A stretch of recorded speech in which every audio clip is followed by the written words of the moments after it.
Halo semuanya, di pembahasan kali ini kita akan sama-sama mengulik ide-ide super brilian dari tiga tokoh yang benar-benar mengubah cara kita semua ngeliat masyarakat. Pernah kepikiran nggak sih sebenarnya apa ya yang bikin kita ini nyatu? Apa gitu Lem yang bikin kita ngerasa jadi bagian dari satu keluarga, satu kota, atau bahkan satu bangsa? Tapi di sisi lain, apa dong yang bikin kita pecah belah? Kekuatan apa yang bisa nyulut konflik, kerusuhan, dan bikin kita saling benci? Nah, ini dia misteri besar yang bakal kita coba pecahkan. Untuk bisa jawab itu semua, kita perlu mesin waktu nih. Yuk, kita mundur ke abad ke-19. Coba bayangin ya, dunia lagi kacau-kacaunya. Pabrik-pabrik baru nongol di mana-mana, orang dari desa pindah ke kota, dan semua tradisi yang udah dipegang ratusan tahun tiba-tiba rasanya jadi nggak relevan lagi. Dunia jadi tempat yang aneh, dan orang-orang butuh jawaban. Nah, di tengah-tengah gejolak inilah muncul tiga pemikir keren, Karl Marx, Emil Durkheim, dan Max Weber.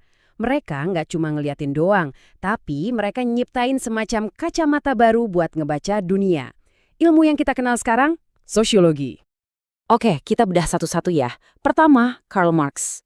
Buat Marx, kalau mau mengerti masyarakat, simple aja. Lihat itu sebagai sebuah arena pertarungan besar.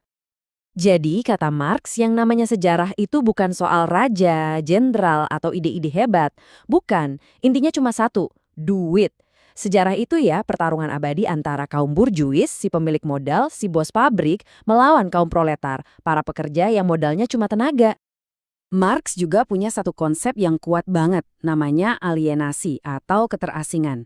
Gini, kerja di pabrik itu, kata dia, bukan cuma soal capek fisik. Lebih dalam dari itu, pekerjaan itu bikin buruh jadi asing. Asing sama barang yang mereka buat, asing sama proses kerjanya, bahkan asing sama teman kerjanya sendiri.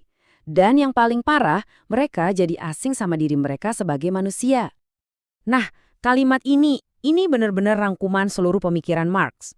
Pokoknya mau itu perang, revolusi, atau perubahan sosial apapun, ujung-ujungnya ya soal pertarungan si kaya dan si miskin. Titik. Oke, sekarang kita geser ke pemikir kedua, Emil Durkheim. Dia ngelihat dunia yang sama kacaunya kayak Marx, tapi kesimpulannya beda 180 derajat. Dia nggak ngelihat perpecahan, dia justru fokus ke apa yang bikin kita nyatu. Dia nyari lem sosialnya. Ini nih yang seru banget. Dua otak jenius ngelihat hal yang sama persis, pabrik-pabrik modern, tapi kok kesimpulannya bisa bertolak belakang gitu ya. Buat Marx, pabrik itu sumber konflik. Buat Durkheim, justru pabrik itu yang nyiptain lem sosial model baru. Durkheim punya ide cemerlang, fakta sosial. Gampangnya gini deh,